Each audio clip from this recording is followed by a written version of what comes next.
Jovet Baldivino, pinatato pala niya ang kanyang dalawang anak na babae na si Zoe at Akiya. Patunay na mahal niya ang mga ito na kahit wala ito sa kanyang tabi ay nangingibabaw naman ang pagkamis at pagmamahal niya rito.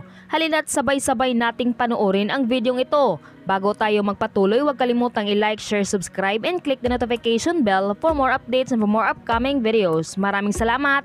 Sa mga hindi nakakaalam ay may dalawang anak si Jovet Baldivino na puro babae. Ang kaniyang panganay ay nagangalang si Zoe. Kasalukuyang nasa ibang bansa na ito, kapiling ng kanyang ina na si Loris K. Bermilio, ang naging kauna-unahang nobya ng singer. Subalit bata pa lamang si Zoe ay wala na sa kanyang tabi ang ama na si Jovet Baldivino. Dito na rin sa ibang bansa lumaki at nagdadalaga si Zoe at ni minsan hindi nagkatagpo ang kanilang landas maski na sa libing ng kanyang ama ay di na niya ito nasilayan. Samantala makikita naman sa mga ibinahagi ni Loris sa kanyang social media na masaya na ito kasama ng kanyang bagong kinikilalang ama. Maliban dito, ang ikalawang anak ni Jovet at naging bunso sa magkakapatid na si Akiya.